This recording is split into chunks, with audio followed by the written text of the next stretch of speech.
Hi there. I am doing this lesson that you guys have trouble with once again because I'm trying to figure out how best to videotape. So let's pretend that I've never done this. I mean, prepared this video for you because I know the ones that I put up there you can't even read or see. All right, so just starting from the very beginning, I'm opening the tool, putting the pigment ring on this finger. I don't know, the cleaners threw away my gloves, so I'm really pissed off about that. But I just got to live with it. Now, remember, you want to save your caps for this because when you put it in your sharps container, they should have the caps on them just for extra security. And we're starting with the Classic Nano Blade, which is a blade that I generally never use.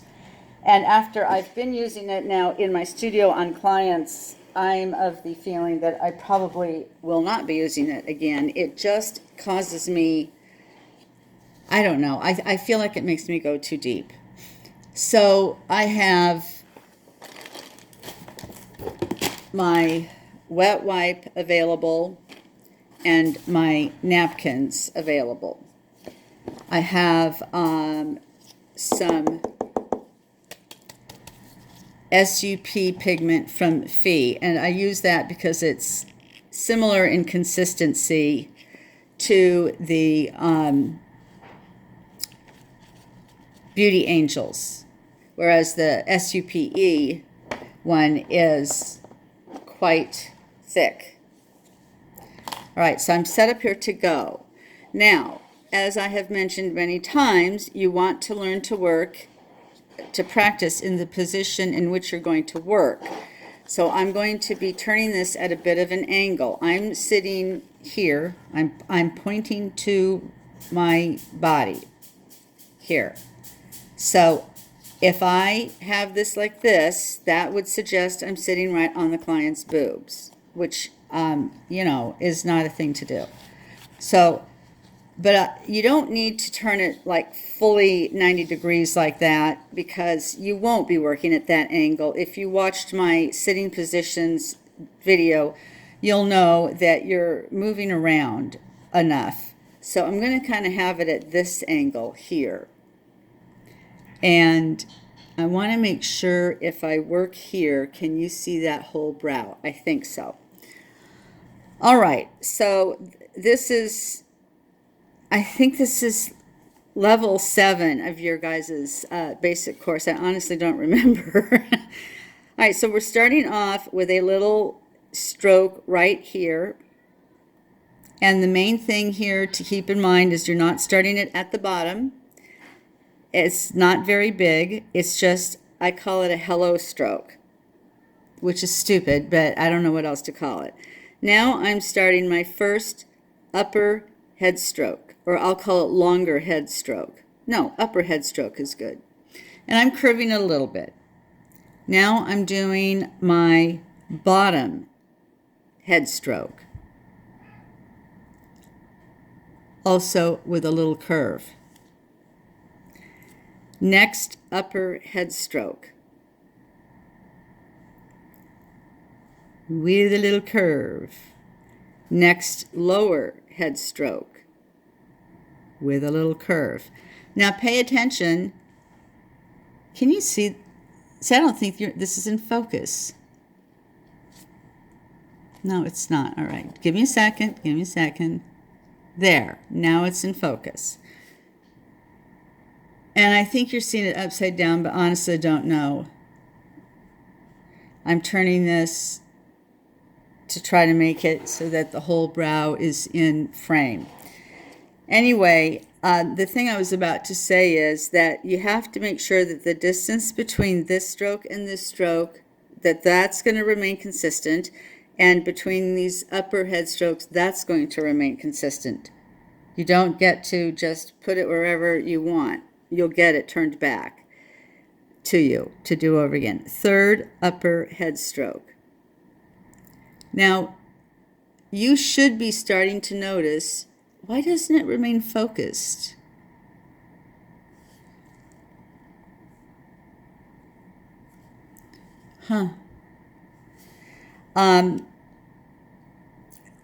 that I want you to watch how my fingers curve and roll.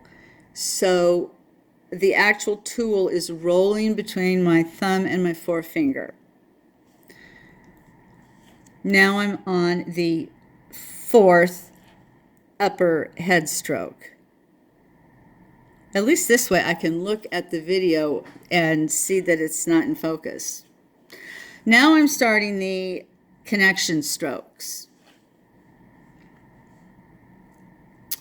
So the way that I was taught, and this may not be how you were taught, is I start the lower one first down here. But again, this point of the spacing has to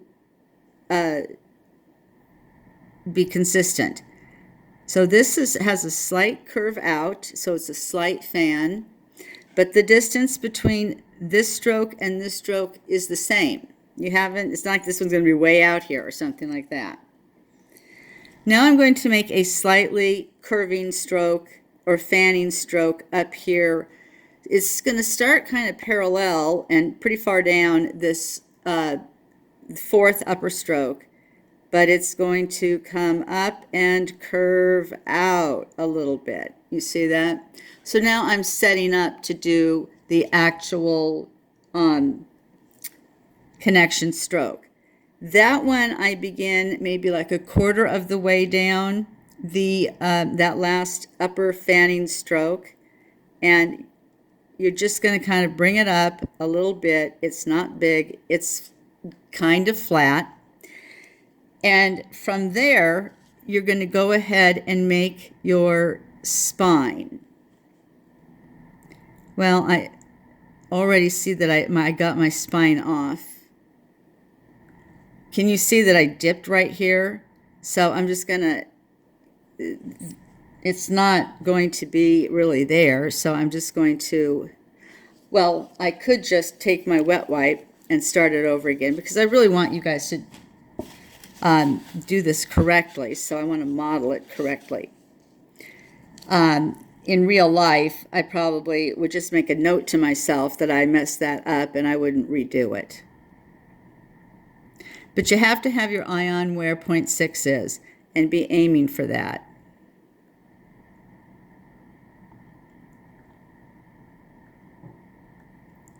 There you go. All right.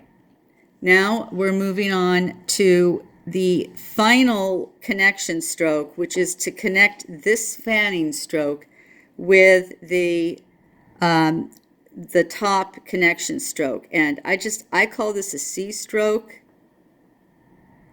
I don't know what you guys call it.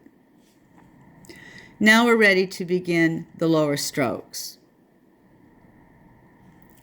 So the lower strokes we're going to have, we've kind of already been making that movement, the motion, the pattern with the head strokes, but I'm going to now start doing a little bit more of an angle. I'm going to make that lower or shorter lower stroke a little bit longer and more angled. And now I'm putting in the longer lower head stroke. And this one I want to essentially touch, but not intersect, the spine. Shorter lower stroke, longer lower stroke. Watch how much my hand is curving as I do this, and how I'm rolling the tool between my thumb and my index finger, and I'm slightly increasing the angle as I go.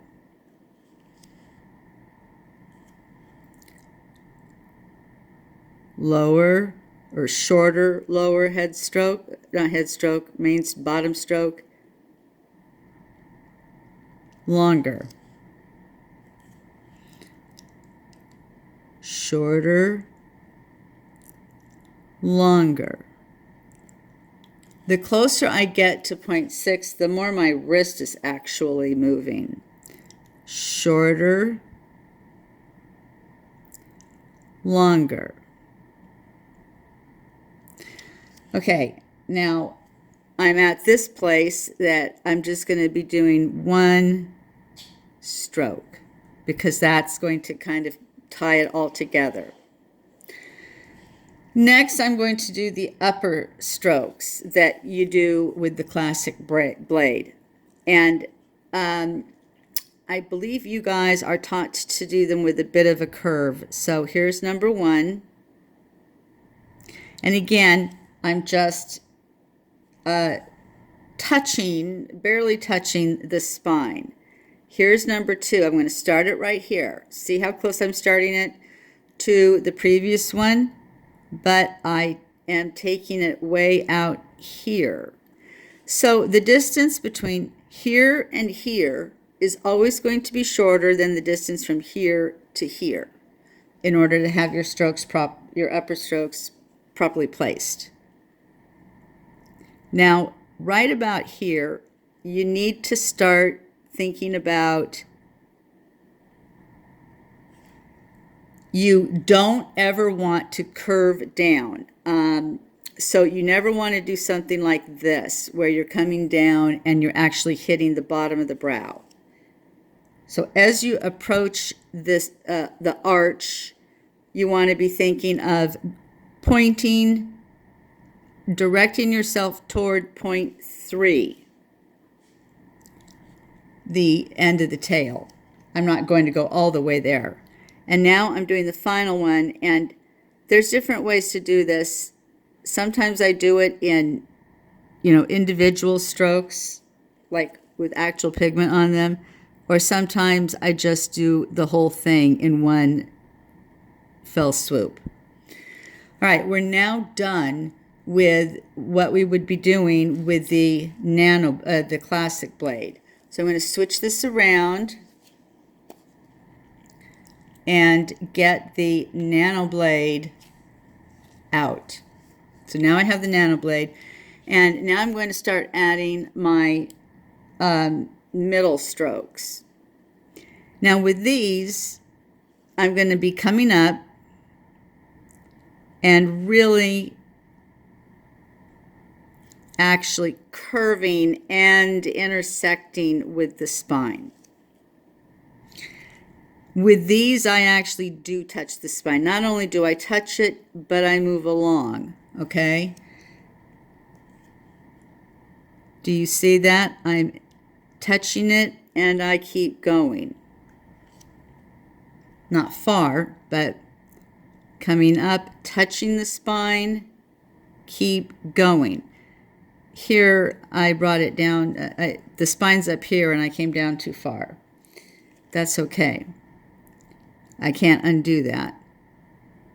And it's not a big enough deal on a live client, a human. But if you did make a major mistake like that, it's not major because that's just going to be very easy to integrate. But like, let's suppose you made this one too low down, or somehow you made a really bad false stroke. Then what you do is you use a little saline. I always put saline. I go over this in my video about setting up, and I put a little saline in a tapping dish, and I have those micro brushes standing by.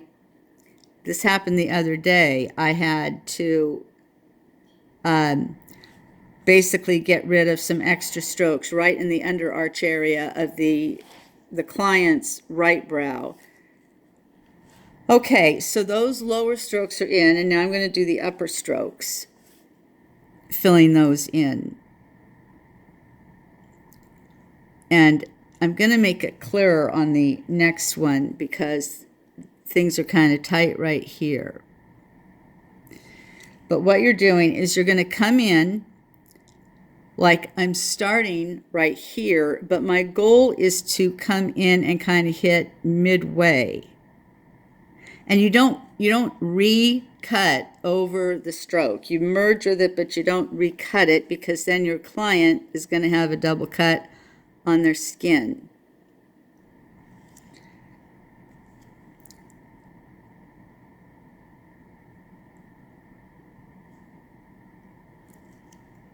So my spine is going to look off because of this business, but you'll still get the idea of the general way to do this. So I'm starting here, but I'm intersecting or merging with this stroke more or less in the middle. The next stroke, merging, but not continuing to go. The next stroke, this will be the final one, and it does actually hit the bottom of the brow.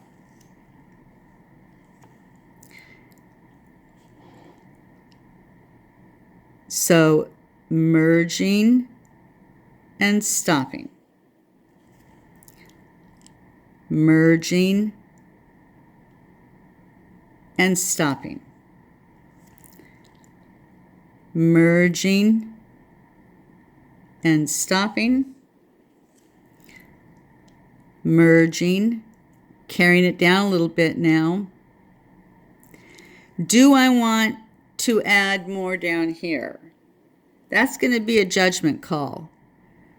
This stroke that I made here is just hanging here in the air. So I'm kind of going to take this guy and move it along and try to connect it. We'll see how that looks at the end. And the final upper strokes, the same principle is applying. You're merging.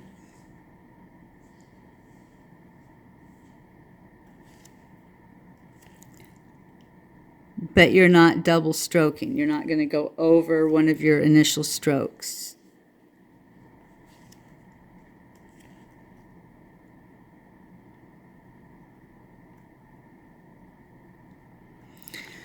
All right, I'm going to take the wet wipe and see what this looks like.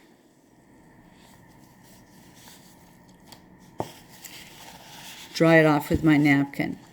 So my main critique here is that this spine isn't good. And I already mentioned that as I was going along.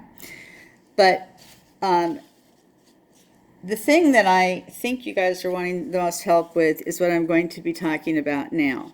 So you need to prepare the second, you want your the person's right brow, your left brow, to be the exact same everything as this one. So if I were at work, I would have my measuring tools, but I'm here and I don't, and so I use my trusty toothpicks for everything. Normally, the main thing I'm using these for is mixing different pigment colors. So I'm going to take the point of the toothpick and align it to where that first fanning out stroke began. And then I'm going to put ink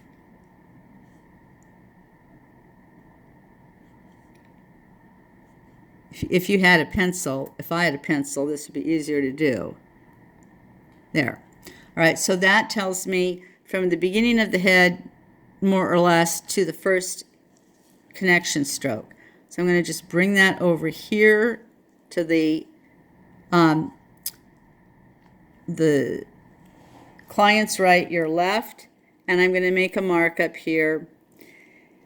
I know you're probably taught something ahead of time to like make draw on both of them where your connection strokes will begin and your spine, but I did not learn that way. So you do what you do, but that's how I get them to be equal. And then the other thing that's of importance is less the spine, but I'm going to go ahead and put that spine in. More, I'm going to put it in with, not with ink, because I'm not positive that this is how it's going to end up. So I'm kind of just scratching it on there. Which you're not going to obviously do that on a person, right? I don't know if you can see those. Yeah, I think you can see those.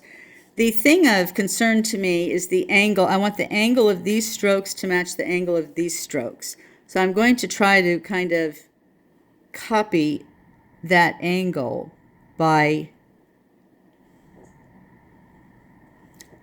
sketching onto the latex. So to make sure that the angle is the same, I don't go so far as to make sure that the number of strokes is the same, but let's see. We've got, after the connection stroke, 1, 2, 3, 4, 5, 6. What do I have over here? 1, 2, 3, 4, 5, 6. Well, that's great. Now I'll talk about the upper strokes when I get to them. So remember that when I do the client's right brow, your left brow, I work upside down. If you watch my sitting positions video, you're going to see exactly how I move around. So starting with, I need to turn my tool around so that I have the classic blade now. The Beauty Angels pigments dry easily, so you always want to be wiping them. That's why I have a napkin there. All right, and you're taking a very little bit of pigment. Do you see what I do? I stick it in, and then I wipe it because I want hardly anything there. All right, so I have to adjust where I'm sitting because I want you to see this, but in the process, I'm not there. All right, so the hello stroke. Maybe I didn't have quite enough pigment on it. Let's go over that one more time. All right. And then the first the first upper head stroke. Just trying to think of the terminology for that. I did not go through basic Beauty Angels, and I don't have any idea what these things are called. The lower head stroke. Upper head stroke. Now you're curving and you're trying to keep these equidistant because you're going to have to end at approximately the same place where you did on the first one. That's my third upper head stroke. My third lower head stroke. My fourth upper head stroke. It seems to be a little bit farther out than this one, but maybe not. Again, you would have either pre-marked this using an actual ruler, or you would have just marked them both. So now I'm about to begin the first connection stroke, which again I do like this. I start at the bottom. It's fanning, but the distance still remains the same between all the strokes. Then this one here, I do about halfway down the last upper head stroke, and I also fan that out. Now at this point, I roll my chair around so that I'm in this position. And I make that final upper connection stroke. Okay? Now while I'm in this position, let's get that spine, the spine dots in.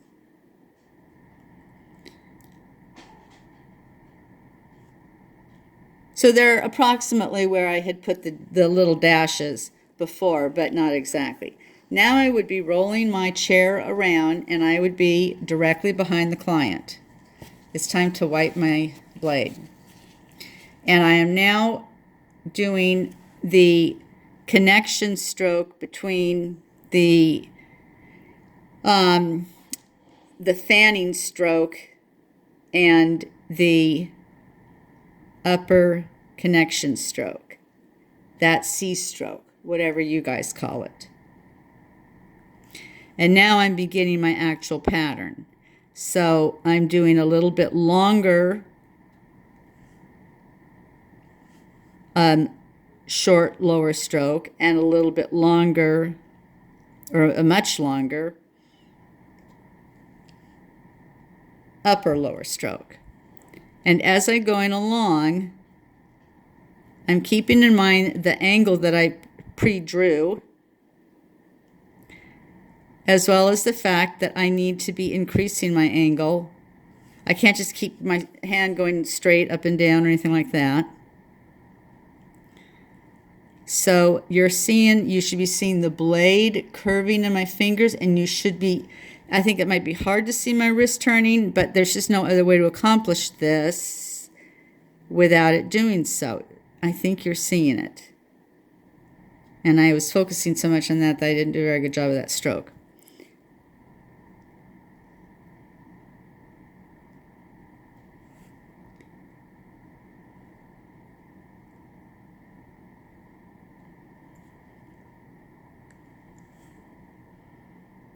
So this one is a kind of a tiny one, but it still is the pattern.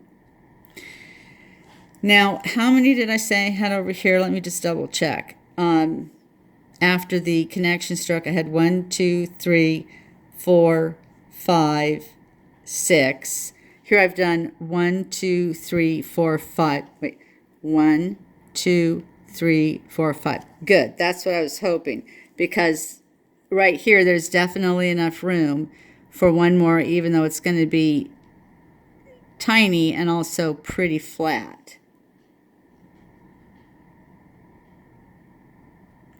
And then you have that one final stroke that's down here along the bottom of the brow.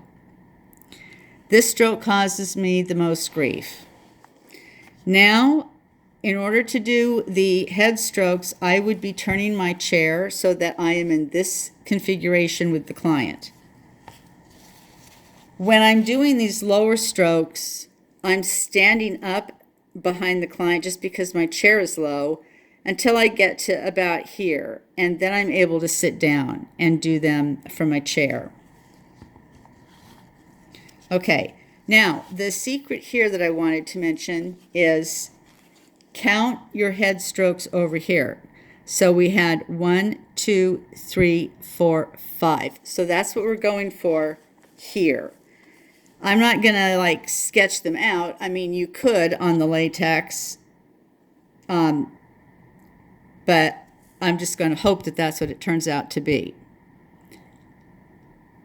So 1, and again, you're barely touching the spine. You're certainly not connecting with it.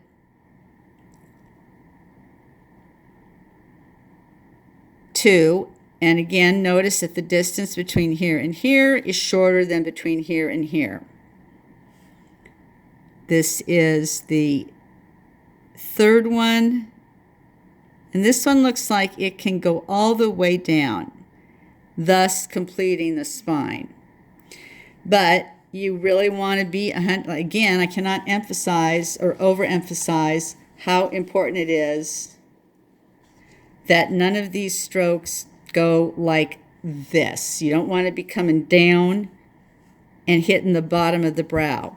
So start after this last one that sort of hits with the spine, you need to be pointing toward the tail or toward point 3. Now I said there were 5. Where are we? 1, 2, 3, 1, 2, 3, 4. Okay, 1, 2. 1, 2, 3, 4. I'm sorry, this is me on no sleep. Those of you that are DMing me at 4 a.m. in the morning, you must know what I'm talking about. And then I'm finishing off this tail. Okay, now we switch to the nano blade.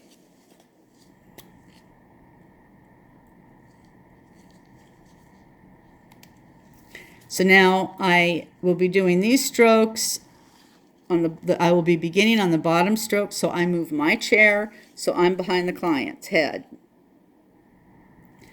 And I'm wanting these strokes here to curve enough to actually intersect with the spine. These are the ones that, together with what you'll be doing with the upper strokes, actually help make the spine. And I don't think I screwed up the spine on this one.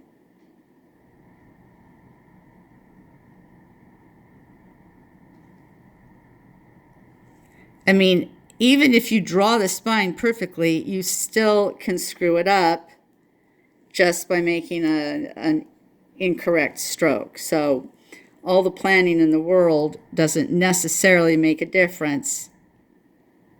Practice and muscle memory, those make the difference.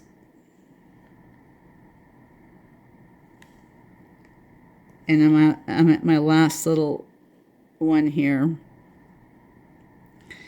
Okay, so that completes the lower strokes. Then I roll my chair around so I'm in this configuration. Time to wipe my blade.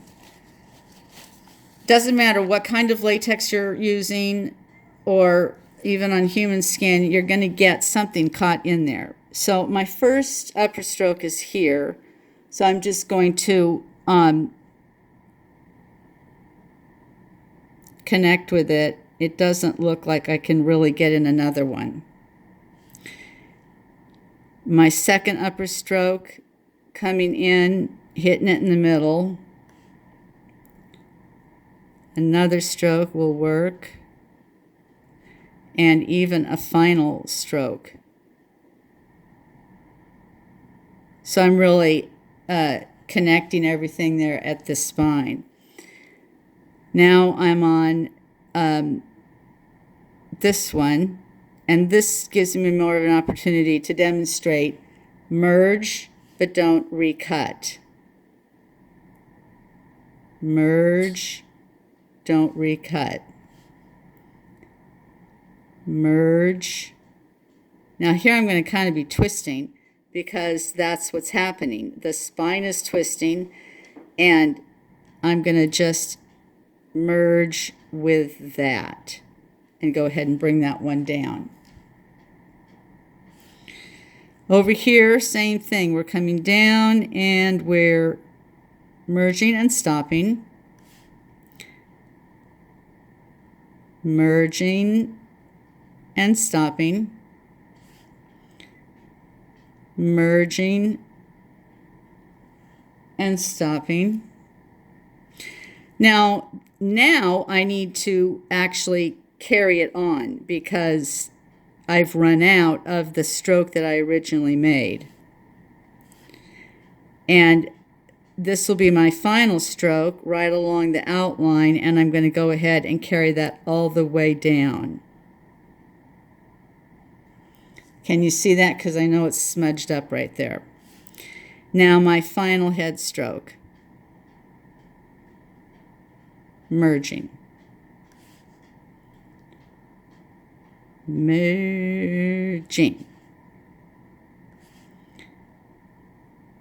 Merging. Merging.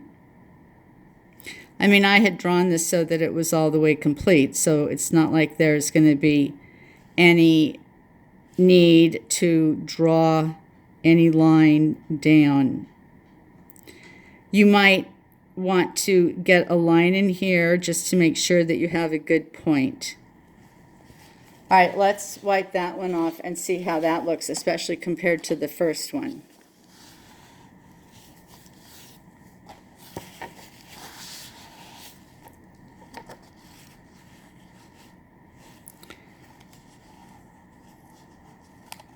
So, this spine is much better than this spine. The angles of the strokes are similar. We made sure of that ahead of time. The only thing I'm looking at here is I kind of really do feel like this is coming down and touching the bottom of the brow, but not in a significant way. And if I want to make it match what I did over here, and usually this is a mistake if I do this, I'm going to make like a little connection here. It just, those things just never seem to lead to any good. What you'll do as you get more advanced is you'll be putting in more of these intermediate strokes. So for instance, you might be having over here, you might be adding in more intermediate strokes. That one didn't get ink, but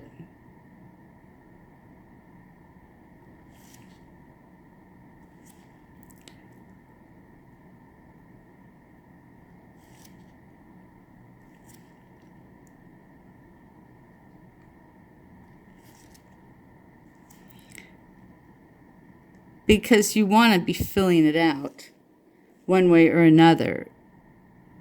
However, if you're going to be doing shading, you're going to want these to be spaced. You're going to want there to be space in here.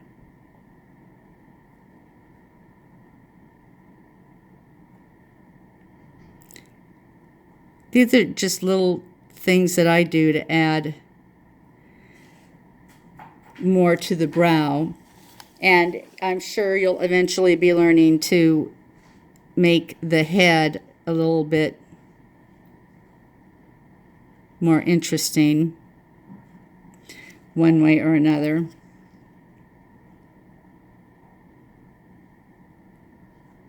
If you add these extra strokes like this, do them at a slightly different angle because you never want to intersect.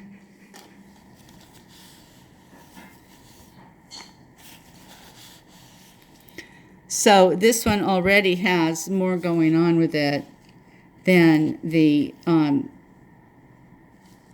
initial one or the other one. But I noticed that strokes were lighter for some reason, so I'm doing that, giving it a little mask so you can see it better. Let me repeat that embellishment on the other one. Again, this isn't for you to turn in because it's not the lesson, but just so you can see what you'll eventually be doing. I think. I don't really know what your lessons are going to do, but, you know, one would assume. So I'm going to start at the head. I'm just adding little slightly diagonal marks down at the bottom, and then some intermediate upper strokes here. I never like the way that there's this big gap in the connection stroke area, so I usually add at least one, if not two, strokes in there. It's really easy when it's upside down to add these little cute lower strokes.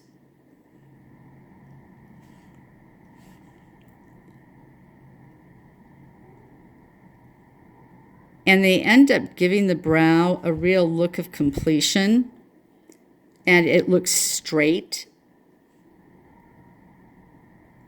like almost like there's a line there, but don't go nuts. And then, like I say here, you'd be adding some additional embellishment